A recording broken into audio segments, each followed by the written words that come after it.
Everyone, आज हम करने वाले हैं how do organism reproduce chapter का part 3।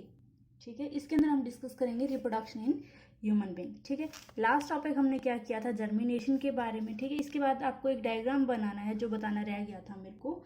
This is the diagram, okay, figure 8.9। This is showing germination. Okay, इसके अंदर क्या है, जो आपके बंगाल ग्राम या चना है उसके डिफरेंट अलग अलग जो क्या है पार्ट्स भी दिखाए हुए हैं। This portion is called as cotyledons. Cotyledon का फंक्शन क्या होता है, फूड को स्टोर करने का। ठीक है, ये क्या है, प्लूम्यूल, जो कि फ्यूचर में आगे जाके क्या बनेगी, शूट बनती है। एंड दिस इज रेडिकल, जो फ्यूचर में जाके आगे क्या है, रूट बनती है। ठीक है, रूट और शूट में क्या डिफरेंस होता है, कोई भी प्लांट होता है उसका जितना भी अंडरग्राउंड पार्ट होता है ना, वो सब आता है रूट के अंदर, और अबाउ द अर्थ या अर्थ के ऊपर, ठीक है, सॉइल के ऊपर जितना भी पोर्शन होता है वो सब होता है शूट पोर्शन। ठीक है, अब आपको समझ में आ गया होगा। आपको ये दोनों डायग्राम के हैं ड्रॉ करने हैं, जिसके अंदर आपको पता होना चाहिए प्लूम्यूल क्या होता है, रेडिकल क्या होता है और कोटिलिडन क्या होता है, प्लस इनके फंक्शंस क्या क्या होते हैं। ठीक है, यहाँ तक क्लियर हो गया होगा। अब हम करते हैं next topic start, that is reproduction in human beings. ठीक है, देखिए स्टार्टिंग में मैंने आपको बताया था रिप्रोडक्शन दो टाइप का होता है, सेक्सुअल और एसेक्सुअल रिप्रोडक्शन। ठीक है, उस टाइम मैंने आपको कहा था कि सेक्सुअल रिप्रोडक्शन के कुछ एडवांटेजेस होते हैं, कुछ फायदे होते हैं, वो क्या होते हैं। सबसे पहले हम वही डिस्कस करने वाले हैं, that is advantages of sexual reproduction. ठीक है, सेक्सुअल रिप्रोडक्शन के क्या क्या फायदे हो सकते हैं। In sexual reproduction the offsprings similar to their parents are not identical to them. ठीक है, जो भी ऑफस्प्रिंग्स होते हैं वो अपने पेरेंट्स से क्या होते हैं, सिमिलर होते हैं, बट उनके आइडेंटिकल नहीं होते हैं। और टू वन अनदर, और एक दूसरे, जो एक दो आपस में भाई बहन हैं वो भी एक दूसरे के साथ क्या है, सिमिलर हो सकते हैं, बट आइडेंटिकल नहीं होते हैं। ठीक है, ये एक एक्सेप्शन होता है जिसके अंदर क्या है, आइडेंटिकल जो ट्विंस बेबी प्रोड्यूस होते हैं वो क्या होता है, बिल्कुल डिट्टो एक दूसरे के साथ क्या है, सेम सेम होते हैं। ठीक है, दिस इज बिकॉज, ऐसा क्यों होता है, the offsprings receive some gene from the mother and some from the father. ठीक है, ऐसा क्यों होता है, क्योंकि जो आपका न्यूबॉर्न बेबी है, जो ऑफस्प्रिंग्स है, वो क्या है, कुछ जीन रिसीव करते हैं अपनी मदर से और कुछ रिसीव करते हैं किससे, फादर से। ठीक है, because of mixing of jeans of mother and father in various different combinations all the offsprings have genetic variation. ठीक है, क्योंकि मिक्सिंग होती है जीन्स की, जो कि मदर और फादर से उनको मिलती है, किस चीज में, डिफरेंट कॉम्बिनेशंस में, अलग अलग कॉम्बिनेशन में। तो जितने भी ऑफस्प्रिंग्स प्रोड्यूस होते हैं उन सब में क्या आती है, जेनेटिक वेरिएशन आती है। ठीक है, उनके अंदर क्या है, विभिन्नता आती है। Okay, variation leads to continuous evolution. ठीक है, वो वेरिएशन के कारण क्या होता है, इवोल्यूशन होता है, ये हमने फर्स्ट लेक्चर के अंदर डिस्कस किया था। And to form better and still better organism. और ठीक है, इवोल्यूशन के बाद क्या होता है, बेटर से और भी ज्यादा बेटर ऑर्गेनिज्म बन जाते हैं। ठीक है, this is all the advantages of sexual reproduction. ठीक है, अब नेक्स्ट एक क्वेश्चन है इंपॉर्टेंट, वो कई बार पेपर के अंदर आ जाता है, तो मैं आपको यहाँ पे बताती हूँ। क्वेश्चन है, why is the amount of DNA does not gate double during sexual reproduction. ठीक है, ये कहते हैं कि डीएनए का जो अमाउंट है वो डबल क्यों नहीं होता जब सेक्सुअल रिप्रोडक्शन होता है तब। ठीक है, एक नॉर्मल ह्यूमन बीइंग में कितने क्रोमोसोम्स होते हैं, 46 पेयर ऑफ क्रोमोसोम्स होते हैं। ठीक है, अभी हमने ऊपर क्या बोला कि क्या होते हैं, कुछ जीन उनको मदर से मिलते हैं, कुछ उनको क्या है, फादर से मिलते हैं। ठीक है, फिर उससे क्या है, एक नया ऑर्गेनिज्म बनता है। तो ये कह रहे हैं कि 46 का डबल क्यों नहीं होता, जब नया ऑफस्प्रिंग प्रोड्यूस होता है, जो जाइगोट होता है, उसके पास भी सिर्फ 46 ही क्यों होते हैं। ठीक है, ये क्वेश्चन पूछना चाहता है ये, तो इसका आंसर क्या है, the gametes are the special type of cells which contain only half amount of DNA as compare to the normal body cells. ठीक है, आपकी बॉडी के अंदर नॉर्मल जितने भी सेल्स हैं उनके अंदर क्या है, अलग अमाउंट का डीएनए प्रेजेंट है, और जो गैमेट्स हैं, ठीक है, उनके पास क्या है, हाफ अमाउंट का डीएनए प्रेजेंट है। ठीक है, नॉर्मल बॉडी सेल के पास क्या है, पूरा डीएनए प्रेजेंट है, गैमेट्स के पास क्या है, half amount of DNA present है। ठीक है, पूरा का पूरा अगर डीएनए की बात करें तो कितना होता है, 46 पेयर ऑफ क्रोमोसोम्स होंगे उसके अंदर। ठीक है, तो 46 पेयर ऑफ क्रोमोसोम किसके अंदर प्रेजेंट है, नॉर्मल बॉडी सेल्स के अंदर। ठीक है, और गैमेट्स के अंदर क्या है, उसके हाफ। तो 46 का हाफ कितना हुआ बेटा, 23 पेयर ऑफ क्रोमोसोम्स, ठीक है। 23 पेयर ऑफ क्रोमोसोम्स किसके अंदर प्रेजेंट है, गैमेट्स में, ठीक है। तो अब 23 पेयर ऑफ उनको किससे मिले, मदर से मिले, 23 पेयर्स उसको किससे मिले, फादर से मिले, तो टोटल मिला के हो गए ना 46, ठीक है। ये बात है कि सेक्सुअल रिप्रोडक्शन के टाइम जो डीएनए है वो डबल क्यों नहीं होता, क्योंकि गैमेट क्या है, एक स्पेशल टाइप के सेल है जिसके पास क्या सिर्फ half amount of DNA present होता है as compare to the normal body cells, ठीक है। समझ में आ गया, ये क्वेश्चन इंपॉर्टेंट है, बहुत बार पेपर के अंदर आ भी जाता है, ठीक है। So when the gametes fuse during sexual reproduction the zygote will have the normal amount of DNA, ठीक है। तो जब सेक्सुअल रिप्रोडक्शन के टाइम जब फ्यूजन होगा उसके बाद जब जाइगोट बनेगा तो उसके पास क्या होगा, नॉर्मल अमाउंट ऑफ डीएनए होगा, that is 46 pair of chromosomes, ठीक है। डन, यहां तक समझ में आ गया होगा आपको, ओके। अब नेक्स्ट टॉपिक हम स्टार्ट करते हैं, दैट इज प्यूबर्टी, ठीक है। प्यूबर्टी क्या होती है, this is the age at which the sex hormone begin to produce and the boy and girl become sexually mature, ठीक है। ये वो एज है, ठीक है, वो टाइम पीरियड जब एक बॉय और गर्ल क्या होते हैं, सेक्सुअली मैच्योर हो जाते हैं, उस टाइम पीरियड को क्या बोलते हैं, प्यूबर्टी, ठीक है। Puberty tends to start earlier in female than the males, ठीक है। जो फीमेल्स हैं उनके अंदर प्यूबर्टी क्या है, जल्दी स्टार्ट हो जाती है as compare to the males, ठीक है। Generally male attain the puberty at the age of 13 to 14 years while the female attain puberty at a lower age of 10 to 12 years, ठीक है। ये इंपॉर्टेंट है, ये आपको याद होना चाहिए कि मेल और फीमेल के अंदर पहले प्यूबर्टी अटेन कौन करता है, फीमेल करती है in the lower age of 10 to 12 years, और जो मेल्स हैं वो क्या करते हैं, लेट अटेन करते हैं प्यूबर्टी को, कितनी एज में, 13 to 14 years की एज में, ठीक है। इसमें होता क्या है आगे, the testis produce the male sex hormone called as testosterone, ठीक है। टेस्टिस क्या प्रोड्यूस करते हैं, मेल सेक्स हार्मोन जिसको क्या बोलते हैं, testosterone, and the ovary produces female sex hormone called as estrogen and progesterone, ठीक है। अब कुछ बुक के अंदर क्या है, आपको ईस्ट्रोजन की जो स्पेलिंग है ये ES से स्टार्ट कर रखे हैं और कईयों में क्या है O से स्टार्ट कर रखे हैं, तो आप एक बार ऐसे ही लिख लो, ठीक है। अगर आप इसमें O लगाओगे नहीं लगाओगे एक ही बात है, ओके। तो क्या होता है, प्यूबर्टी के टाइम जो सेक्स हार्मोन है वो रिलीज होने स्टार्ट हो जाते हैं। मेल जो सेक्स हार्मोन है उसको क्या बोलते हैं, टेस्टोस्टेरोन बोलते हैं, और फीमेल के अंदर सेक्स हार्मोन्स को क्या बोलते हैं, एस्ट्रोजन और प्रोजेस्टेरोन बोलते हैं। ये इंपॉर्टेंट है, ये आपको याद रहना चाहिए, ठीक है। अब देखिए नेक्स्ट टॉपिक है हमारा कि प्यूबर्टी के टाइम बॉयज और गर्ल्स के अंदर क्या क्या चेंजेस आते हैं, ठीक है। तो फर्स्ट हम देखेंगे changes that occur in body of boys during puberty, and then we will discuss about changes that occur in a female body after puberty or at puberty, ठीक है। तो सबसे पहले क्या है, बॉयज के अंदर या मेल के अंदर क्या होता है, वॉइस डीपन, उनकी आवाज भारी भारी हो जाती है, chest and shoulders broaden, next है body become more muscular, body के अंदर क्या है, मसल्स जो है उनके डेवलपमेंट होनी स्टार्ट हो जाती है, तो बॉडी क्या हो जाती है, मस्क्यूलर हो जाती है। Hair grows at various parts of the body, ठीक है, और the testis start making sperm, ठीक है। और गर्ल्स के अंदर क्या होता है, प्यूबर्टी के time memory gland develop and enlarge, development start हो जाती है मेमोरी ग्लैंड की, और वो क्या हो जाती है, साइज के अंदर ग्रो होना स्टार्ट हो जाती है। Next is extra fat deposited at the various part of the body, hair grows at various part of the body, ovary start to release eggs, ठीक है। इसके अंदर क्या है, फेलोपियन ट्यूब, यूट्रस और वजाइना एनलार्ज हो जाते हैं, ठीक है। ये सब चेंजेस थे किसके अंदर, गर्ल्स और बॉयज के अंदर, कि कब, एट प्यूबर्टी, ठीक है। ये इंपॉर्टेंट क्वेश्चन है बेटा, पेपर के अंदर आ भी जाते हैं कई बार कि प्यूबर्टी क्या होती है, या तो सिर्फ उसको उतना डेफिनेशन आ जाती है व्हाट इज प्यूबर्टी, या उसके अंदर आ जाते हैं कि what are the changes that takes place in boys and girls या male and female body at puberty, ठीक है। तो आपको अच्छे से याद हो जाने चाहिए कि क्या क्या चेंजेस होते हैं और प्यूबर्टी होती क्या है, ठीक है। अब नेक्स्ट हम डिस्कस करने वाले हैं मेंस्ट्रुअल साइकिल, ठीक है। अब देखिए, the release of an ovum from an ovary is called as ovulation, ठीक है। ये इंपॉर्टेंट टर्म है बेटा, सबसे पहले आपको ओव्यूलेशन के बारे में पता होना चाहिए। ओव्यूलेशन क्या होता है, the release of an ovum, ठीक है। ओवरी से ओवम जब रिलीज होता है उस प्रोसेस को बोलते हैं ओवुलेशन, ओके। ओवरी से क्या रिलीज होते हैं, ओवम, उसको क्या बोलते हैं, ओवुलेशन बोलते हैं, ठीक है। डन यहाँ तक।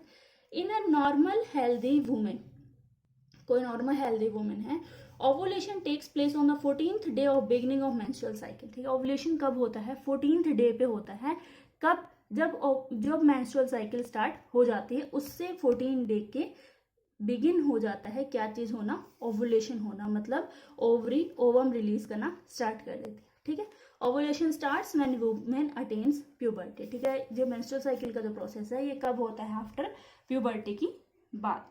ठीक है, next is since the ovary of a women release 1 egg every month. ठीक है, जो ओवरी है वो क्या करती है, एक एग रिलीज करती है हर month.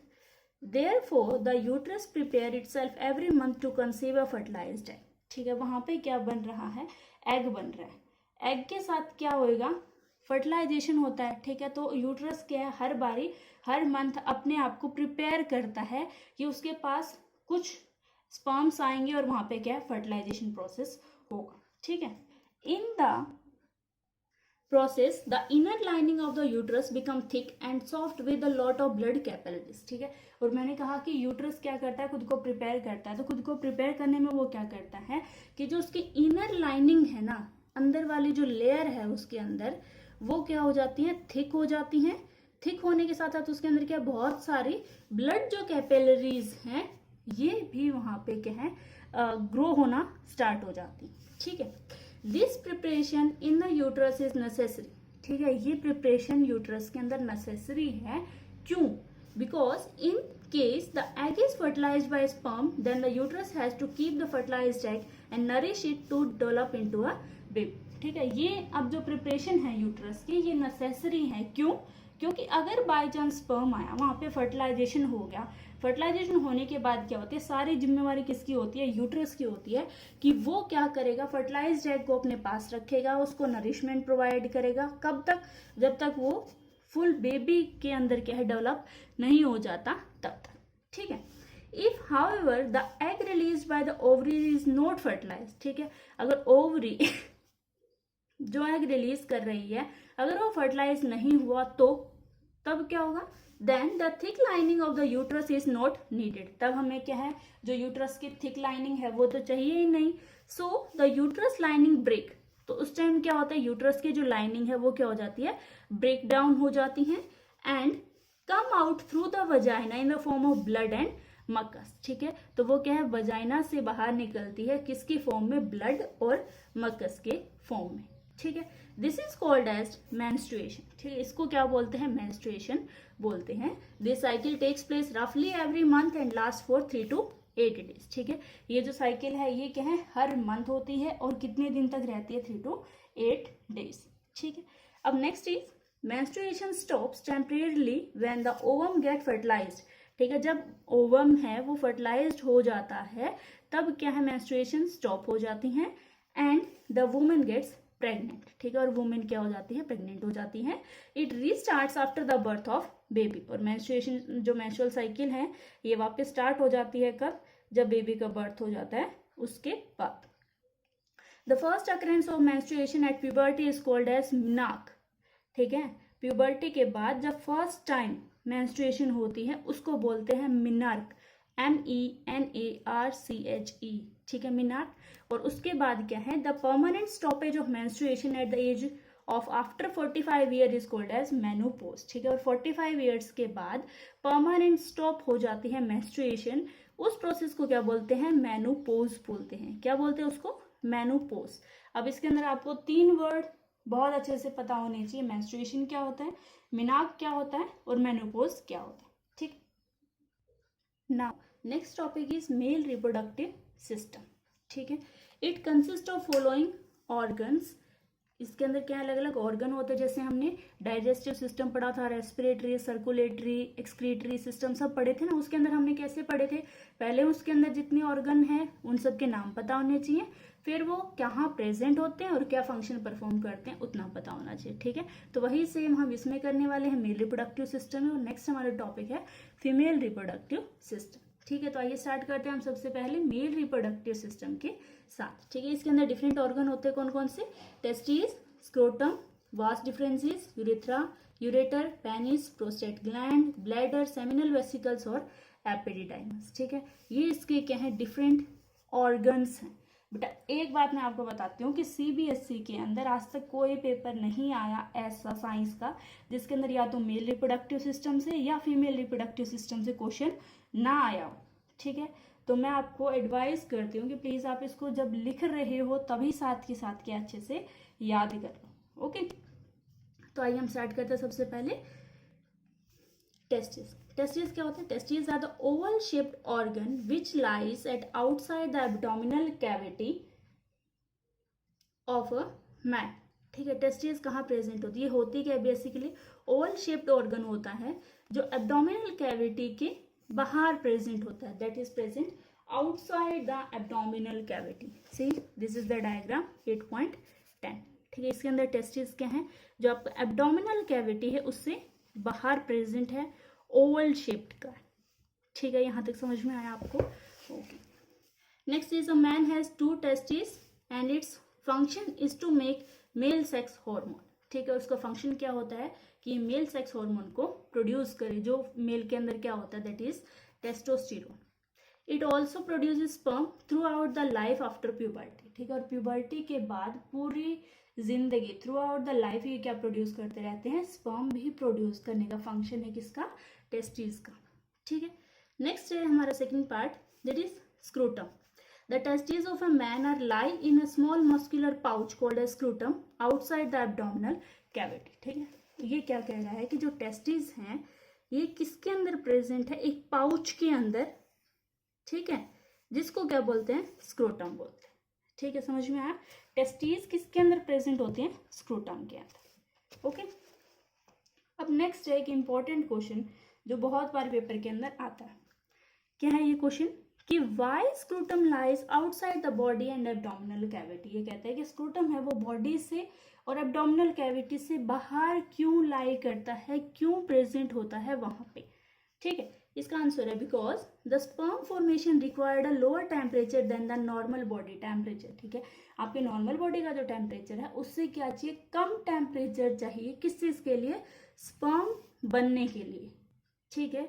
In this way the testis provide optimum temperature for the formation of sperm, ठीक है। अगर वो बॉडी कैविटी के बाहर प्रेजेंट है तो उसको क्या है? उसका फेवरेबल ऑप्टिमम टेम्परेचर मिलता है कि वो ज़्यादा से ज़्यादा स्पर्म को है प्रोड्यूस कर सके, ठीक है। ये क्वेश्चन समझ में आया? स्क्रोटम बॉडी के बाहर क्यों होता है? क्योंकि स्पर्म फॉर्मेशन के लिए कम टेम्परेचर चाहिए, इसलिए क्या है? वो बॉडी कैविटी से बाहर रहता है, ठीक है। यहाँ तक समझ में आया आपको? अब नेक्स्ट है the sperm formed in the testes and go into a coiled tube called as epididymis, ठीक है। स्पर्म बने कहाँ पे हैं? टेस्टिस में, और वो जाते कहाँ पे है बाद में? एक कॉइल्ड ट्यूब लाइक स्ट्रक्चर के अंदर, जिसको क्या बोलते हैं? एपिडिडाइमस बोलते हैं, ठीक है। वो आपकी इस डायग्राम के अंदर तो शो नहीं हो रही है बट वो यहाँ कहीं होती है, ठीक है। तो स्पर्म फॉर्म होने के बाद सबसे पहले किस में जाते हैं? कॉइल्ड ट्यूब के अंदर जाते हैं, जिसको क्या बोलते हैं? एपिडिडाइमस बोलते हैं, ठीक है। From this the sperm are carried by a long tube called as vas deferens which join with the another tube called as urethra coming from the bladder, ठीक है। उसके बाद वास डिफरेंसेस के पास जाते हैं स्पर्म एपिडिडाइमस से होते हुए, ठीक है। तो ये पोर्शन क्या बताया था मैंने यहाँ पे? टेस्टिस। ये बाहर वाला सारा पोर्शन क्या? स्क्रोटम। तो इस पोर्शन को आप बोल सकते हो एपिडिडाइमस। एपिडिडाइमस से होते हुए सब कहाँ जा रहे हैं? स्पर्म वास डिफरेंसेस के पास, और वास डिफरेंसेस अल्टीमेटली ओपन कहाँ हो रहा है? यूरेथ्रा के पास, ठीक है। समझ में आया? नेक्स्ट है अलोंग द पाथ ऑफ वास differences the gland called as seminal vesicles and the prostate gland add their secretion to the sperm so that the sperm are now liquid, ठीक है। जब वो वास डिफरेंसेस से चलता है स्पर्म, ठीक है, जब यहाँ से जा रहा है तो ये क्या है? बीच में ग्लैंड आती है, एक आती है ये ग्लैंड, इसको क्या बोलते हैं? Seminal vesicles. ये यहाँ पे ओपन होंगी। दूसरी कौन सी? प्रोस्टेट ग्लैंड, ये यहाँ से ओपन होगी। तो ये क्या है? दोनों यहाँ पे रास्ते में वहां पे क्या है? स्पर्म के अंदर अपने अपने क्या है? सिक्रीशंस डाल देती हैं। क्या डाल देती हैं? सिक्रीशंस, ताकि जो स्पर्म है अब ज्यादा क्या हो जाए? लिक्विड स्टेट में आ जाए, ठीक है। अब फंक्शन समझ में, अगर आपसे कोई पूछे बड़े सा function of seminal vesicles and prostate gland, तो आप क्या बताओगे? They add their secretion to the sperm so that the sperm will be in the liquid state. ठीक है, समझ में आया यहाँ तक? ओके, नेक्स्ट चलते हैं आगे।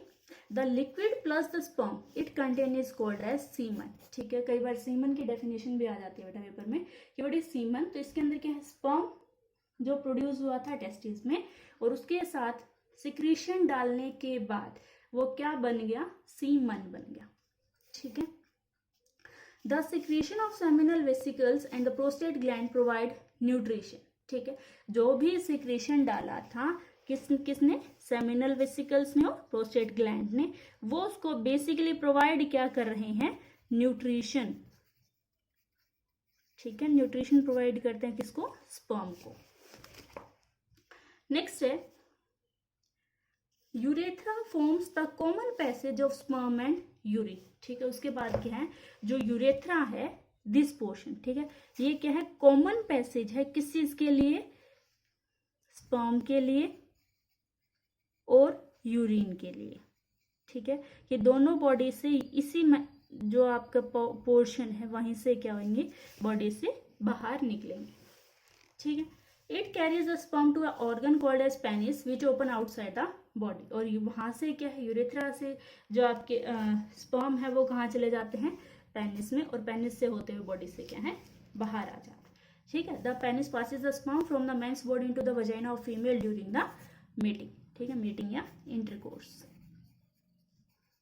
ठीक है, इंटरकोर्स के टाइम जो आपके पेनिस हैं वो क्या करती हैं, मेल बॉडी से स्पर्म को फीमेल बॉडी के वजाइना पार्ट के अंदर क्या कर देती हैं, पास आउट कर देती। ठीक है, तो ये सब था आपका एक discussion about the male reproductive system. ठीक है, अब मेल रिप्रोडक्टिव सिस्टम के डिफरेंट आपके पार्ट्स पता होने चाहिए, ureter, seminal vesicles, bladder, prostate gland, penis, urethra, testis, scrotum, वास डिफरेंसेस। ठीक है, इनके आपको क्या है, अगर सीधा मैं डायग्राम दे दूँ और आपको कहूँ कि आप खुद लेबल करो तो आपको लेबल करना भी आना चाहिए। अगर मैं सीधा ही बता दूं कि भाई एक डायग्राम ड्रॉ करो जिसके अंदर ये सब पार्ट्स क्या हैं उसके अंदर आपको मेंशन करने हैं, तो आपको वो मेंशन करना भी आना चाहिए। ठीक है, आप चाहे कितने बेटा पिछले साल के, चाहे आप कितने भी ईयर्स के पेपर उठा के देख लो, एक क्वेश्चन जरूर आता है या तो मेल रिप्रोडक्टिव सिस्टम में से या फीमेल रिप्रोडक्टिव सिस्टम में से। ठीक है, then next topic is female reproductive system. ठीक, the female reproductive system consist of following organs. इसके पास पे क्या अपने अलग अलग ऑर्गन्स हैं, that is ovaries, oviduct, uterus, cervix और वजाइना। ठीक है, अब आइए हम इसको स्टार्ट करते हैं। सबसे पहले ovaries are the oval shaped organ which are present inside the abdominal cavity of a women near the kidneys. ठीक है, किडनी के पास एब्डोमिनल कैविटी के अंदर इनसाइड प्रेजेंट होते हैं ओवल शेप्ड ऑर्गन, जिनको क्या बोलते हैं, ओवरीज बोलते हैं। ठीक है, a women consist of 2 ovaries. एक वुमेन के पास क्या है, 2 ओवरीज होती हैं। ठीक है, ये देखिए, आप डायग्राम भी साथ साथ में देखिए, 1 ओवरी 2 ओवरी। ठीक है, वुमेन के पास, एक नॉर्मल हेल्दी वुमेन के पास कितनी होती हैं, 2 ओवरी प्रेजेंट होती हैं। ठीक है, each ovary consist of many thousand follicles just about the ovary are the tube called as oviduct और फेलोपियन ट्यूब। ठीक है, ये क्या कह रहा है, जो आपकी ओवरी है इसके अंदर बहुत सारे फॉलिकल्स प्रेजेंट होते हैं और फॉलिकल्स के बाद ओवरी के ऊपर एक ट्यूब लाइक स्ट्रक्चर प्रेजेंट होता है जिसको बोलते हैं फेलोपियन ट्यूब और ओविडक्ट। ठीक है, ये दोनों एक ही चीज के नाम है, ओविडक्ट या फेलोपियन ट्यूब। ठीक है, यहाँ तक बात समझ में आया, 2 पार्ट पता चले, एक ओवरी, उसके बाद क्या है, ट्यूब लाइक स्ट्रक्चर है जिसको बोलते हैं फेलोपियन ट्यूब या ओविडक्ट। ठीक है, अब आगे करते हैं। The ovum released by an ovary goes into the oviduct through the funnel shaped opening. ठीक है, ये क्या, फनल शेप्ड ओपनिंग से जो आपके ओवम रिलीज हो रहे हैं ओवरी के अंदर, यहाँ पे क्या ओवम रिलीज होंगे, ये फनल शेप्ड दिख रहा है ना ऐसे, इसे कारण ये कहाँ चले जाते हैं, फेलोपियन ट्यूब के अंदर चले जाएंगे ओवम। ठीक है, नेक्स्ट है the 2 oviduct connected to a bag like organ called as uterus. ठीक है, फिर दो ओविडक्ट हैं, एक ओविडक्ट ये, दूसरा ओविडक्ट ये आपस में कनेक्टेड है किससे, एक बैग लाइक स्ट्रक्चर से जिसको क्या बोलते हैं, यूट्रस बोलते हैं। ठीक है, next is the growth and development of fertilized egg into a baby takes place in the uterus. ठीक है। ग्रोथ एंड जो डेवलपमेंट का प्रोसेस है फर्टिलाइज्ड एग का, जब वो बेबी बनता है वो सब किसके अंदर होता है, यूट्रस के अंदर। यहाँ पे क्या होएगा, बेबी का फुल डेवलपमेंट का जो प्रोसेस है वो कहाँ होता है, यूट्रस के अंदर होता है। और जो फर्टिलाइजेशन होता है बेटा वो होता है फैलोपियन ट्यूब में, ठीक है। Next is the uterus is connected to a narrow opening called as cervix, ठीक है। जो यूट्रस है ये कनेक्टेड है एक नैरो पतली सी ओपनिंग के साथ, जिसको क्या बोलते हैं, सर्विक्स, ठीक है। The another tube called as vagina which open outside the body, vagina also called as birth canal, ठीक है। उसके बाद क्या है, एक और ओपनिंग है जिसको क्या बोलते हैं, वजाइना बोलते हैं, और इसको क्या बोलते हैं साथ साथ में, इसको बोलते हैं बर्थ कैनाल, क्योंकि यही वो रास्ता है, यही वो पैसेज है जिससे क्या है, जो बेबी डेवलपमेंट होने के बाद बॉडी से बाहर निकलता है, ठीक है। Vagina is also called as birth canal because it is that passage through which the baby is born after all the development inside the uterus, ठीक है। डन यहाँ तक। अब नेक्स्ट है एक सिंपल सा क्वेश्चन, कई बार पेपर के अंदर आ जाता है कि why the female reproductive system is more complex as compare to the male reproductive system, ठीक है।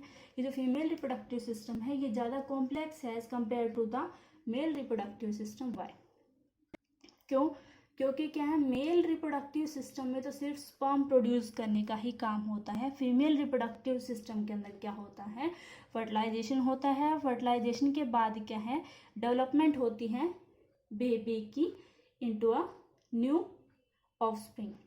ओके, देखिए आंसर में क्या लिखा है, because the complexity in the structure and function of female reproductive system is necessary, क्योंकि ज़्यादा complex है तो वो हमारे लिए जरूरी है। Because for the fusion of sperm and ovum, क्योंकि वहाँ पे क्या होता है, फर्टिलाइजेशन होता है, स्पर्म होता है एंड ओवम की फ्यूजन होती है, and the development of baby in the mother's uterus, और मदर के यूट्रस में बेबी का क्या है, डेवलपमेंट होता है। अब इसके बाद आगे क्या होता है, फर्टिलाइजेशन होता है, फिर जाइगोट एम्ब्रियो बनता है, ठीक है, फीटस बनता है, और रिप्रोडक्टिव हेल्थ वाला जो नेक्स्ट टॉपिक है वो हम क्या है, नेक्स्ट पार्ट के अंदर कंटिन्यू करेंगे। यहाँ तक आपको क्या है, ये 2 डायग्राम बनाने हैं बहुत अच्छे से, प्लस आपको यहाँ तक जितना भी आपको जो काम हो चुका है वो आप प्लीज साथ के साथ अच्छे से याद भी कर लीजिएगा। That's all for today. I hope you have learned a lot. If you enjoyed the video, then like it, share this with your friends, and subscribe to Dream Knowledge for more fresh content. Thank you.